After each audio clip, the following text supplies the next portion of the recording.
예수님께서 그런 말씀하셨죠. 살았다 하는 이름은 있으나 실제는 죽은 자루다. 살았다고 하는 이름은 있는데 실제는 죽었다.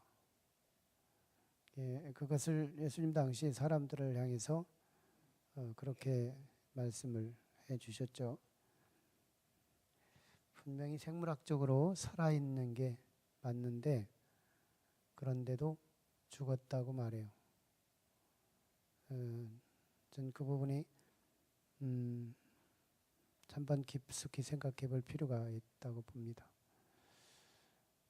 우리도 지금 어떤 부분은 살았다고 하는 이름은 있지만 실제는 죽어 있는 영역들이 있습니다.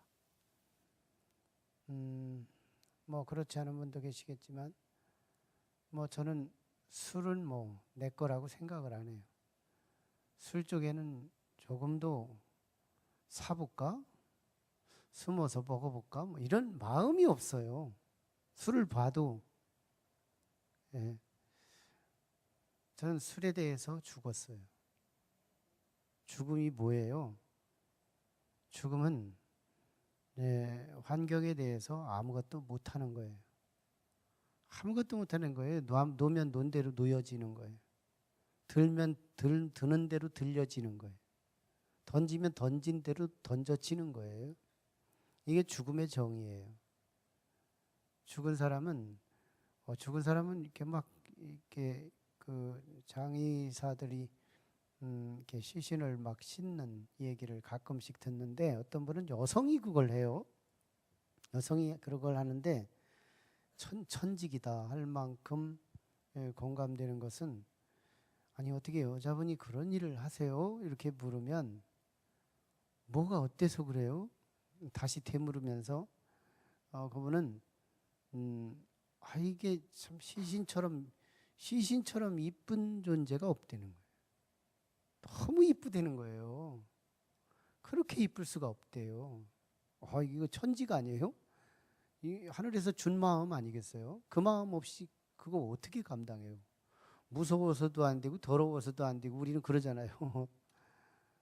근데 그분들은 너무 이쁘대요. 말도 잘 듣는데요. 얼마나 말 잘 듣는. 뭐 들으면 안 들으려고를 안 한대요. 들으면 들리고 놓으면 놓여지고 그렇게 순종도 잘하고 엎어지라고 조금만 엎으면 엎어지고 막 그렇게. 예. 그런데 그는 아무것도 못해요. 일어나서 뭐 말하라고도 못하고 뭐 손을 들으라고 한들 손이 드는 것도 없고 아무것도 못해요. 생물학적으로 죽었다는 의미는 던져진 그대로 있다 하는 그거예요. 그래서 그게 죽음의 정의라면 우리는 부분적으로 죽어 있어요. 술에 대해서 죽어 있고 또 살인에 대해서 죽어 있고 또 막 여러 가지 죄들이 많잖아요. 죄들에 대해서 죽어 있고 그런데 우리가 본래부터 그렇게 죽은 자냐? 그게 아니었다는 거예요. 오늘 본문은 장르상 비포, 애프터가 분명하게 기록된 말씀이에요. 이전에 우리가 어떤 존재였느냐, 그리고 이후는 어떤 존재가 됐느냐 하는 것을 잘 갈라주고 있는 그런 말씀인데요. 이전에는 우리가 허물로 인해서 죽었던 자들, 죽은 자들이에요. 우리가 죽었다고 생물학적으로 죽은 게 아니고 영적으로 죽었어요. 영적으로 죽은 자들은 하나님을 향하여 죽은 자가 있어요. 제가 술에 대해서 또는 다른 어떤 것에 하나님이 싫어하는 어떤 것에 대해서 죽어 있는 것처럼 안 믿는 사람들은 하나님에 대해서 죽어 있어요. 하나님에 대해서는 손을 들으라게도 안 들고 발을 들으라게도 안 들어요. 하나님에 대해서는 교회를 오라게도 하나요? 하나님에 대해서는 다 죽었어요. 그게 우리가 이전에 우리 존재예요. 하나님 반대되는 쪽에만 살아있을 뿐이에요. 그게 우리가 이전에. 그래서 우리는 그걸로 계속 죄를 계속 반복하면서 짓는 거예요. 장작을 쌓는 것과도 같아요. 휘발유를 간간히 뿌려가면서 장작을 수북수북하게 쌓아놓는 것과도 같아요. 그래서 언젠가 누군가가 성냥개비 하나만 그시거나 라이터 하나만 그시면 진노가 도끼가 우리 머리 위에 놓여진 상태로 순식간에 우리는 망하고 말도록, 그게 우리의 운명이었습니다. 우리 죄값으로 죄에 대해서는 살았지만 하나님에 대해서는 죽은 자, 이게 소망이 없던 우리들이었어요. 짐승들이 소망이 없잖아요. 그들이 무슨 소망이 있어요? 짐승들이 하나님에 대해서 아무것도 못하니까. 짐승들은 아무것도 하나님에 대해서 못해요. 하나님에 대해서 죽은 자예요. 그저 먹고 마시고 자고, 그게 짐승들의 모든 생활이 전부예요. 그러므로 그들은 멸망당하기 위해서 태어나는 거예요. 짐승은 불쌍한 거예요. 실제로 불쌍한 걸로 따지면 짐승은 정말 불쌍한 거예요. 근데 우리가 우리 자신이 이전의 신분이 그런 종류였대요. 너무 불쌍한 존재. 내가 죽는지도 모르고 지금 죽음을 대기하고 있는, 조금 있으면 작두가 내려와 두둥강이가 날 수 있는 상황인데도 알지 못하고, 돼지가 도살장에 들어갈 때 즐거워하면서 도살장에 들어가는 것처럼. 왜? 콩 하나 주워 먹는 재미로, 콩 주워 먹는 재미로 그 도살장에 막 너무너무 즐겁게 걸음을 가볍게 뛰어가면서 도살장에 들어가듯이 우리 인생이 그렇게 같다는 거예요. 그런데 우리는 하나님의 긍휼히 여기심과 풍성한 은총을 가지신 하나님이 우리를 택하셔서 우리를 부르시고 예수 그리스도를 통해서 우리의 모든 허물과 우리의 모든 핸디캡과 우리의 부족함과 이 모든 것들을 말끔히 해결해 주시기 위해서 예수님은 오셔서 사역을 하신 겁니다. 그래서 예수님이 우리의 죄값을 대신해서 죽어주신 거예요. 죽어주신 거예요. 이게 안 믿어지는 거예요. 우리 주님이 내 죄값을 대신해서 죽어주십니다. 이게 하나님의 어마어마한 은총이에요. 오늘 낮에 우리 요나단의 그 사랑이 말로 이해할 수 없는 사랑, 너무 커서 도저히 이해할 수 없는 어마어마한 그 사랑이 요나단의 사랑이었던 것처럼, 그것이 예수 그리스도의 사랑이었던 것처럼, 그 어마어마한 사랑이 우리한테 하나님이 연결시켜 주셨던 거예요. 그 풍성한 사랑, 그것에 우리는 믿음으로 수납하는 거예요. 믿음으로 받아들이는 거예요. 믿음으로 받는 거예요. 근데 처음에는 인위적인 믿음이에요. 여러분, 인위적인 믿음이 얼마나 귀한지 몰라요. 사람에게는 인위적인 의지가 굉장히 중요해요. 내가 인위적으로 믿어야지, 내 마음을 열어야지 하는 자기 자유의지를 하나님 앞에 드리는 것이 인위적인 믿음이에요. 자기 자유의지를 하나님께 드리는 거예요. 그러면 그 다음에는요, 믿음도 하나님이 주시는 믿음으로 바뀌어요. 똑같은 믿음 같지만 하나님이 주신 믿음을 소유한 자가 있고, 아직도 자기 의지의 믿음을 갖고 있는 자들이 있어요. 근데 자기 의지의 믿음을 가진 그 자체가 잘못된 게 아니에요. 너무 귀한 거예요. 신령한 믿음을 하나님으로부터 받을 만한 그 믿음을 받을 수 있는 절대적인 조건이 자기 의지의 믿음이에요. 하나님은 그렇게 우리에게 완제품을 만들어 주셨어요. 완제품. 그렇게 멋지게 우리의 자유의지를 하나님의 의지에 컨트롤 당하지 않고도 스스로 판단할 수 있는 의지를 하나님이 우리한테 주신 거예요. 그 의지도 주셨어요. 이미 세팅해 주신 거지. 과거에 주신 거지만, 우리 어머니 뱃속에서 우리를 태어날 때부터 우리에게 주신 거지만, 하나님이 그 인위적인 의지를 가지고 하나님께 드리면 하나님께서 우리에게 믿음의 선물을 주시는 거예요. 예, 저는 그 믿음에 하나님이 주시는 믿음을 내가 참 이해할 수 있게 설명할 수 있어요. 예, 제가 자꾸 여러분들에게 저를 믿는 것 같지만 제가 믿음을 줄 수도 있어요. 예, 여러분이 저를 믿을 수도 있지만 제가 여러분에게 믿음을 줄 수도 있어요. 예, 그럼 뭐 이해가 되잖아요. 우리는 제가 자꾸 약속을 하고 약속을 지켜주고 약속을 하고 약속을 지켜주고, 그래서 몇 번만 반복시키면 저에 대한 믿음이 지나가는 사람 믿음보다 저에 대한 믿음이 훨씬 더 높아져요. 이거 뭐 설명할 필요가 없는 거예요. 예, 하나님께서도 정말 우리에게 믿음을 주시고자 하시면 말씀을 들으면 들은 대로 경험되고 어떤 때는 수긍되고, 그래서 신앙생활 초보 때 하나님이 아주 초보자답게 어린아이답게 응답을 잘해 주시는 거예요.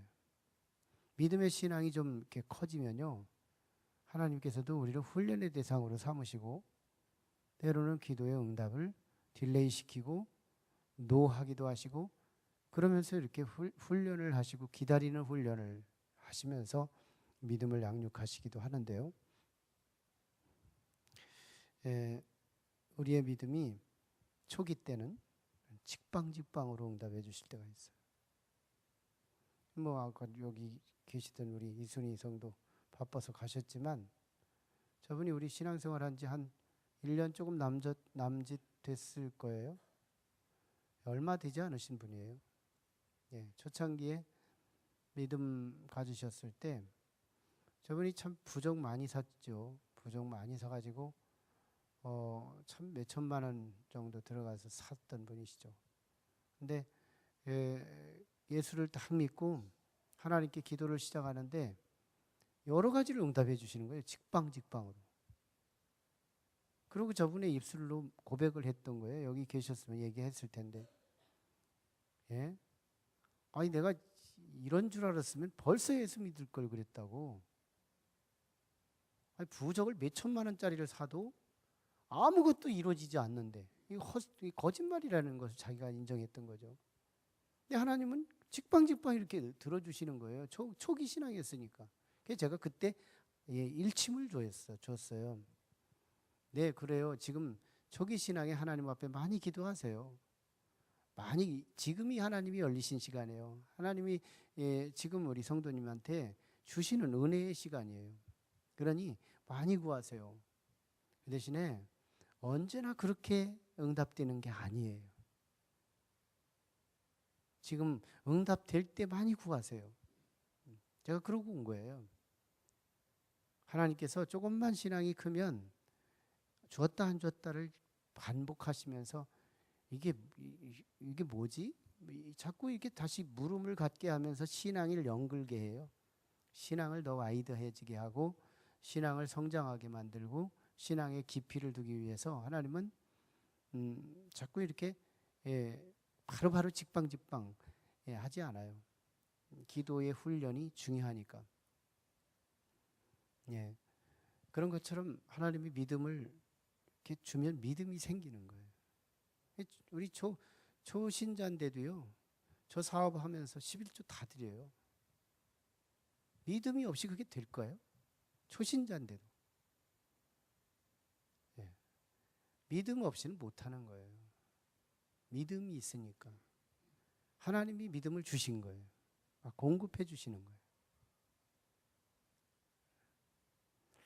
거예요. 그래서 어떤 사람은 하나님이 주신 믿음, 내 믿음과 하나님이 주신 믿음이 시너리즘, 협동을 하는 거예요. 협동. 여기서 기적이 나타나요. 여기서 구원의 사건이 벌어지는 거예요. 예수 그리스도의 저 공로가 나의 인생에 바로 직결되는 거예요.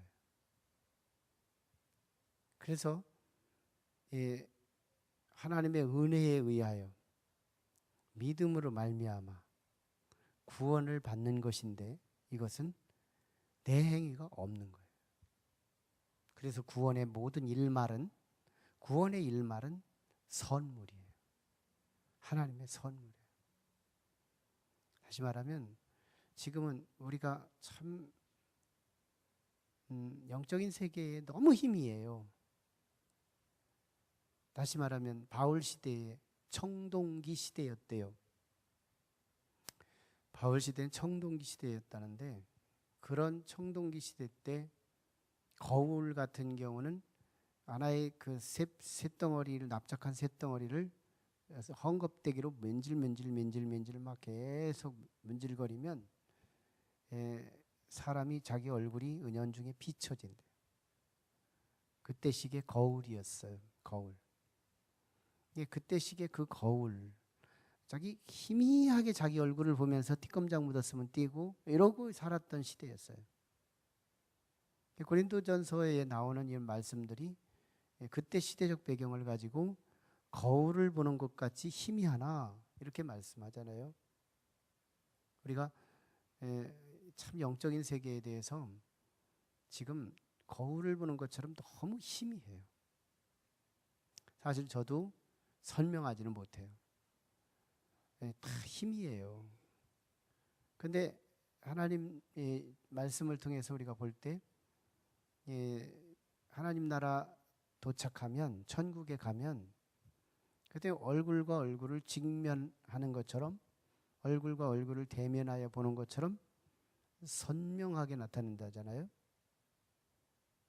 영적인 세계가 지금 우리가 어떤 존재인지 우리가 제일 몰라요. 내가 누군지 지금 우리가 어떤 사람인지 우리가 진짜 몰라요. 너무 희미해한 거예요. 막연히 예수 믿으면 천국 간다더라 이런 존재로만 그렇게만 알고 있어요. 우리 요나단 사건에 나타난 요나단이 다윗을 사랑하는 이 사랑이 이게 동성애 사랑 가지고 이게 대입될 수 있는 거예요? 동성애를 그렇게 하는 사람이 있어요? 다윗과 요나단 같이 사랑하는 동성애가 있어요? 진짜 그런 사랑이 동성애 간에 있을 수 있다면 동성애 추대해 볼 필요가 있을지도 몰라요. 그런 정도의 사랑이 가능한 거예요? 못해요. 흉내도 못 내는 거예요. 동성애들도 자기들끼리 이권이 떨어지면 벌써 헤어지고 죽일 놈 살릴 놈 이러가면서 욕하고 그러는 경우들이 얼마나 많은데요. 견줄 수 없는 사랑이에요. 우리한테 허락된 그 사랑이 우리가 진짜 몰라요. 이거 믿음과 영안이 열리고 이 확신과 성경을 그대로 문자로 이 전체로 그냥 통째로 받아들이는 믿음이 아니고서는 이거 참 우리가 가장 무지해요. 우리가 누군지를 몰라요. 예수 그리스도 안에 나를 이렇게 사랑하셨을까? 우리가 주님이 나를 사랑하시는 것은 내가 누군가를 조건적으로 사랑하는 정도로 주님이 나를 그렇게 사랑하실지 몰라라고 생각하는 거예요. 아니에요. 오늘 요나단의 사랑을 조금은 맛봤잖아요. 자기 생명처럼 사랑할 뿐만 아니라 자신의 왕위까지도 넘겨주잖아요. 자신의 이 보호할 수 있는 칼과 방패와 띠와 모든 창도 다윗한테 넘겨주잖아요. 네가 얻어지는 영광은 다 내 거나 진배 없다고 동일화시키잖아요. 이게 처음 만난 사람이 하는 짓거리 맞아요. 이해할 수 없는, 오늘 본문에서 긍휼이 풍성하신 하나님이 4절에 나타나죠.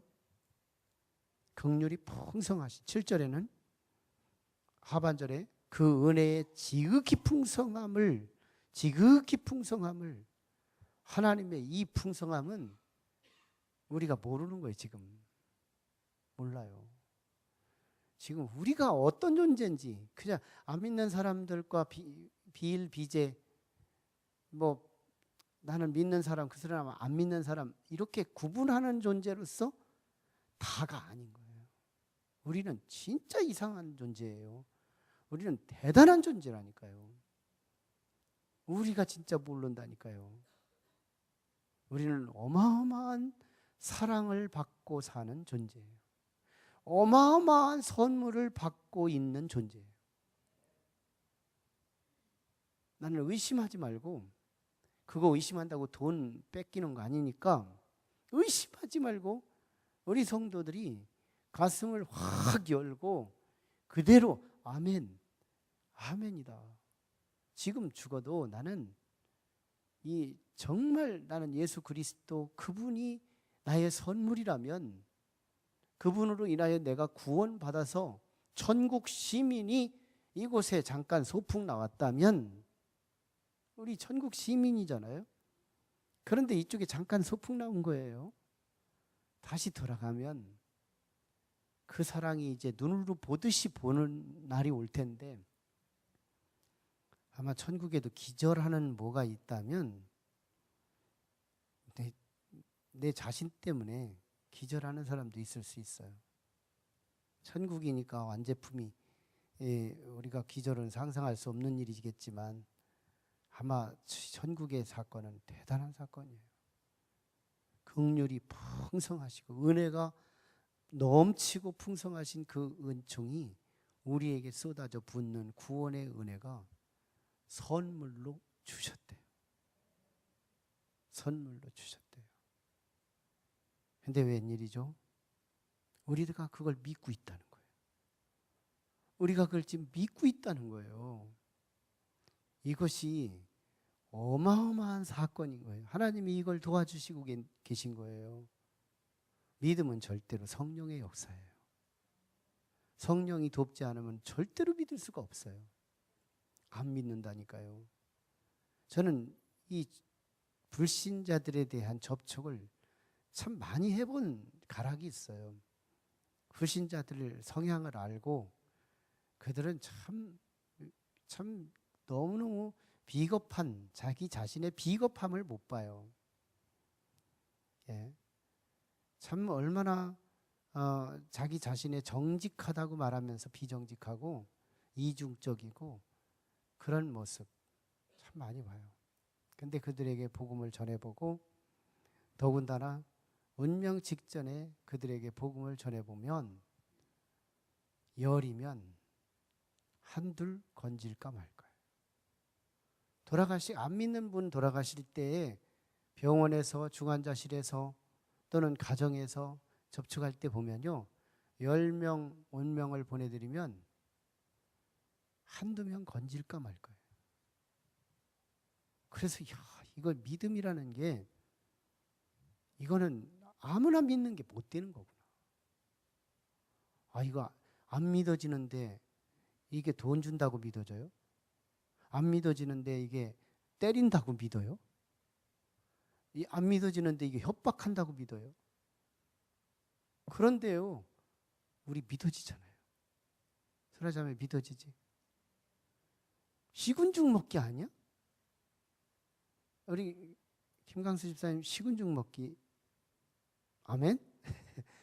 식은 죽 먹기에 소진자매, 그죠? 예. 우리 진짜 식은 죽 먹기잖아요.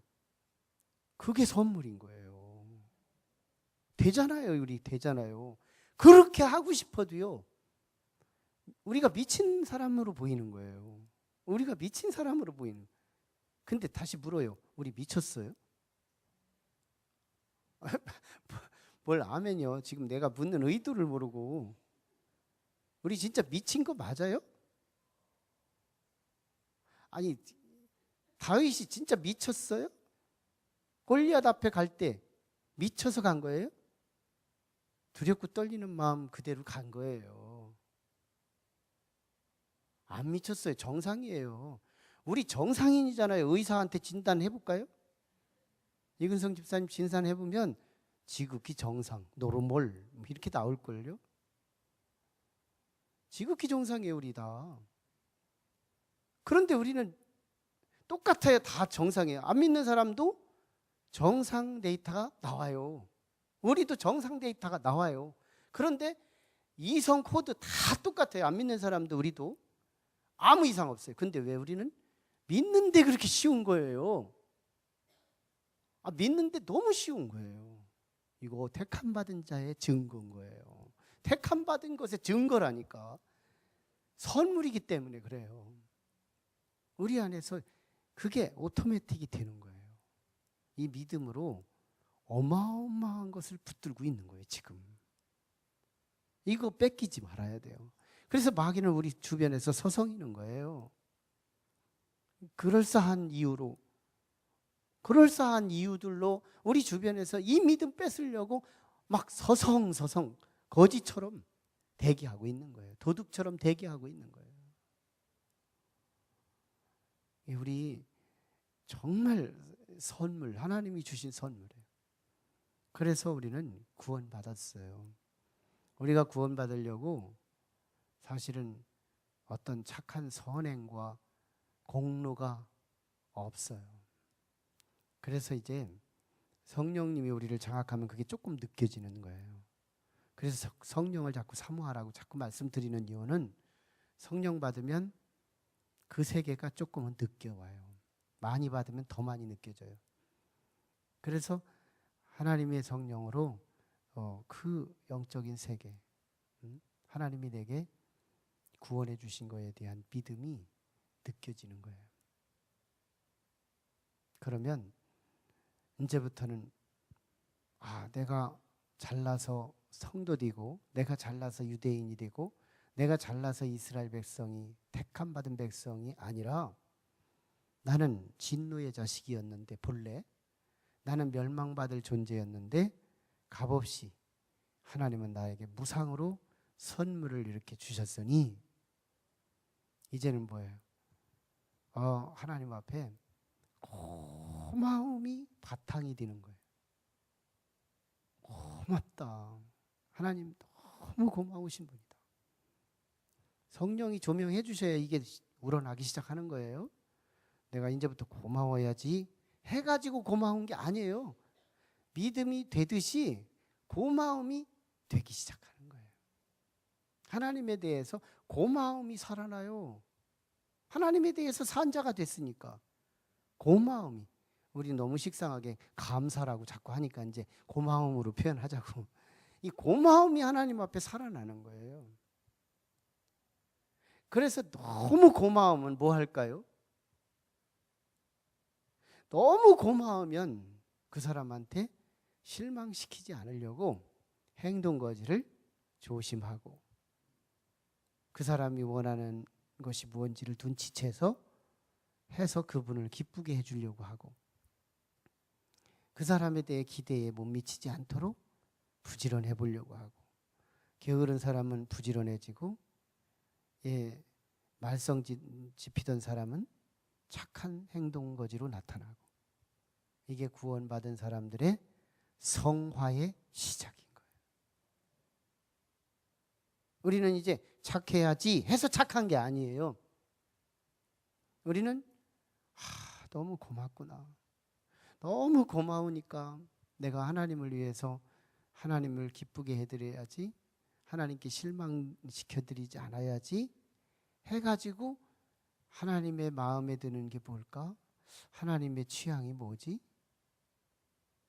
오늘 말씀을 듣다 보니까 영혼 구원인가 봐. 영혼 구원이 하나님이 원하시는 건가 봐. 그렇지. 하나님이 기뻐하는 그것이 그거라지. 내가 오늘부터 전도 한번 해봐야지. 그래서 전도하고 나서 전도가 한 영혼 데려왔으면 자랑할 게 없어요. 왜? 내가 받은 은혜가 너무 크니까. 천만분지 1 갚아드리는 것밖에 안 되는 거니까. 그래서 계속 드리고도 영혼 전도를 100명 하고도 주님 앞에 와서는 미안한 거예요. 주님 앞에 와서는 자랑을 할 수가 없는 거예요. 왜? 그 은혜가, 내가 받은 은혜가 100명을 전도한 것보다 더 큰 은혜를 받았으니까요. 성령이 조명해야 그거 느껴요. 성령이 철수되면 도저히 못 느끼는 거예요. 도대체 제가 뭔 얘기하는 거예요 지금? 제가 지금 무슨 얘기하는 거예요? 저거 정신과 한번 가서 데이터 한번 뽑아봐. 이러고 싶을걸요. 제가 자신이 지금 무슨 말 하는지 못 알아들을걸요. 예. 지금 굉장한 영적인 세계에 들어가서 얘기를 드리는 거예요. 예. 성령께서 조명해 주시고 후레쉬를 비춰서 우리에게 볼 걸 보게 하시면 아, 참 우리가 대단한 존재구나. 그래서 우리는 예배 드리는 거예요. 우리는 기도하는 거예요. 그래서 우리는 전도하는 거예요. 그래서 중보기도도 하는 거예요. 그래서 헌신도 하고 화장실 청소도 하고 그래서 나가서 다른 사람 네 아까도 밀어주고 다른 사람들 밥도 사주고 여기에요. 교만할 근거 하나도 없어요.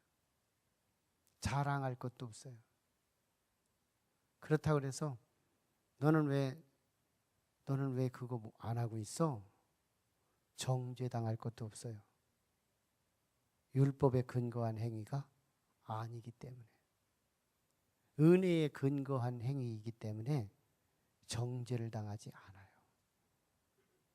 오늘 못해도 조금 기다리면 내일은 하더라고. 제가 많이 기다려요. 저분은 내일 새벽 올까? 내일 새벽 가보면 혹시 했더니 역시. 그래서 처음에는 나쁜 놈이구만. 나쁜 사람이구만. 왜 앞자리를 챙기고서 앞자리를 자꾸 비워놓나. 이렇게 김강수 집사님. 왜 앞자리를 자기 자리로 해놓고 맨날 대머리를 만들어요. 예? 앞자리 값을 해야지. 예. 예. 자꾸 그렇게 하면서 처음에 제가 김강수 집사님 왜 앞자리 자꾸 책임도 못 져가면서 앞자리에 앉아있지? 그래서 이제 나중에 목회를 자꾸 하다 보니까 나만 손해야. 나만 자꾸 어두워져요. 그래서 하나님 앞에 내가 씨름을 하면서 기다려보자. 언젠가는 올 테니까. 하고 보면 우리 신순금 집사님 왔어 또. 내가 기다리는 훈련을 하나님이 그간 하신 거고 저분은 또 때가 되면 온 거야. 정죄하는 사람은 정죄하는 만큼 손해고 기다렸으면 기다린 만큼 훈련으로 남는 걸 뿐이에요. 우리는 율법의 근거에서 시작하는 게 아니기 때문에 정죄를 한다 그래서 먹히는 것도 아니고 정죄를 할 것도 없는 거예요. 은혜의 근거에서 행하는 거예요. 그래서 오늘 왔으면 온 대로 고마운 거예요. 11조 했으면 한 대로 감사한 거예요. 못했으면 쫄라댈 것도 없고 물론 업그레이드 직분을 하려면 안 하면 알려주기는 해야 되겠죠. 예, 장로님 좀 줘야 되는데 11조를 안 하면 못 주지 않겠어요? 알려주기는 해줘야지. 그래도 안 하면 안 주면 되지 뭐. 어쨌거나 이게 율법에 근거해서 우리는 이제는 퍼펙트를 향하는 게 아니고 받은 은혜가 너무 고마워서 그래서 우리는 내 분량껏 이제 선한 일들을 하기 시작하는 거예요. 이 지금까지 얘기한 것이 다 오늘 본문에 다 있어요. 1절 그는 허물과 죄로 죽었던 너희를 살리셨도다. 예, 그때 우리는 이런 사람이었어요. 너희는 그 가운데에서 행하여 죄에는 살았어요. 하나님에 대해서는 죽었어요. 그래서 세상 풍조를 따르고 공중의 권세 잡은 자를 따랐으니 곧 지금 불순종의 아들들, 즉 지금 불신자들처럼 그들 가운데에서 역사하는 영이 내 속에서도 역사했다는 거예요. 전에는 비폭, 전에는 우리도 다 그 가운데에서 우리 육체의 욕심을 따라 지내며 전에는 육체와 마음에 원하는 것을 하여 다른 이들과 같이 본질상 진노의 자녀이었더니 짐승과 같은 존재예요. 우리는 진짜 지옥에 던지기 위해서 태어난 존재였어요. 우리가 지옥 갈 것을 긍휼이 풍성하신 하나님이 4절에 우리를 사랑하신 그 큰 사랑, 왜 사랑 앞에 큰 걸 붙여요? 숫자 하나 더, 글자 하나 더 집어넣으려고? 아니에요. 일반적인 사랑과 차별하기 위해서, 사람들의 사랑과 차별하기 위해서 큰 사랑을 인하여 허물로 죽은, 죄 때문에 우리가 죽은, 하나님에 대해서 죽었어요. 죽은 우리를 그리스도와 함께 살리셨고, 그리스도가 살아날 때 우리는 믿음으로 그분과 연합해서 살아나는 거거든요. 너희는 은혜로 구원을 받은 것이라. 은혜로, 우리의 행위로가 아니라, 율법으로가 아니라 하나님의 은혜로 구원을 받은 것이라. 우리는 도저히 구원받을 자격도 못 되고 행함도 없기 때문에 하나님이 은혜로만이 살 수 있다는 걸 아신 거예요. 하나님의 비전이 달라진 거예요. 6절에 또 함께 일으키사 그리스도 예수 안에서 함께 하늘에 앉히시니, 우리가 하늘에 올라갈 자들이에요. 하나님 우편에 올라갈 자들이에요. 예수님이 우편에 계시잖아요. 우리도 그 옆땡에 앉을 자들이에요. 그런 존재예요. 우리가 지금은 우리가 우리를 안다고 하지만 소크라테스의 질문을 다시 물어야 돼요. 네 자신을 알라. 우리의 위치를 알아야 돼요. 그걸 알고 싶으면 성령님이 여러분 안에 지배적으로 임재하셔야 될 줄로 믿습니다. 이는 그리스도 예수 안에서 7절 우리에게 자비하심으로써 그 은혜의 지극히 풍성함. 아마 그냥 얼마나 수식어를 많이 붙여요. 그냥 은혜면 은혜고 풍성이면 풍성이지 거기다 또 지극히까지 붙여가면서 우리가 모르는 거예요. 지금 이성만 가지고는 도저히 깜깜해서 볼 수가 없고, 성령 조금 받으면 조금 보일까 말까 하고 성령이 충만해지면 하나님의 깊은 것까지도 통달하는 그 영으로 우리의 위치가 보이는 거예요. 지극히 풍성함을 오는 여러 세대에 나타내려 하심이라. 여러 세대, 아담 때부터 지금까지 얼마나 많은 세대들이 왔어요. 너희는 그 은혜에 의하여 믿음으로 말미암아 구원을 받았으니 이것은 너희에게서 난 것이 아니요 하나님의 선물이라. 선물은 돈을 받고 주는 게 아니고 그냥 주는 거예요. 그냥 주는 거예요. 나하고 관계가 됐기 때문에 주는 거예요. 하나님과 관계가 되면 주는 거예요. 행위에서 난 것이 아니니, 에베소 교회에 율법주의자들, 유대인들이 많이 있었기 때문에 행위의 근거에서 구원받는다고 말하는 그들에 대해서 지금 뒤집어 버리는 거예요. 행위에서 난 것이 아니니 이는 누구든지 자랑하지 못하게 하심이라. 10절 우리는 그가 만드신 바라 그리스도 예수 안에서 선한 일을 위하여, 이제는 우리가 선한 일을 위하여 구원받은 거예요. 지으심을 받은 자니 구원을 받은 자니 그거나 마찬가지예요. 선한 일을 위하여 지음을 받은 자니 이 일은 하나님이 전에 예비하사 우리로 그 가운데에서 행하게 하려 하심이라. 이제는 우리가 선한 일을 행하는 건 율법에 근거한 게 아니라 은혜에 근거하고 구원에 근거해서 우리에게 지금 선한 일을 요청하는 거예요. 착한 일을 많이 해야 의인일까요? 착한 일을 조금 하면 죄인일까요? 착한 일을 조금 해도, 착한 일을 많이 해도, 착한 일을 완전히 해도 성도인 거예요. 믿음의 분량껏 그 선함은 분량별로 나오게 돼 있어요. 믿음이 작으면 그 선함이 조금 분사하는 거고요. 믿음이 중간쯤이면 선함이 중간 나오는 거예요. 믿음이 완벽해지면 우리의 행함이 완벽해지는 거예요. 하나님을 채우고 주의 종을 채우고 성도를 채워요. 묘해요. 제가 닥달을 하지 않으면 저와 같은 영을 가지고 있는 집사님이 권사님을 닥달해요. 왜 새벽기도 안 나오느냐고. 저는 이 영적인 네트워크를 봅니다. 그래서 내가 이 안달하지 않아도 된다는 걸 제가 알아요. 저하고 같은 영을 가진 사람들이 있어요. 참 묘해요. 그분에게는 내가 부여한 것도 없어요. 사명을 명령한 것도 없어요. 그런데 그분에게 이상하게 같은 영이 불나서요. 내 영을 대신해서 그에게 막 쪼기 시작하는 거예요. 왜 안 오냐고. 근데 제가 하는 것 같이 해요. 다음 날 기다렸는데 그날 안 왔어. 아, 왜 안 왔느냐고. 막 이러가면서 막 얼마나 쪼가대는지 몰라요. 근데 나는 막 속이 시원하지만 내가 기다린 결과가 저런 선물을 하나님이 주시는구나. 내가 하는 게 아니에요. 우리는 이제 정죄하지 않아요. 자기 믿음의 분량껏 하는 그것을 우리는 기다려주면서 내 믿음의 분량은 내 행위로 지금 데이터를 우리 보여주고 있는 거예요. 그 여러분들도 지금 그걸 함께 계기판을 보고 계신 거예요.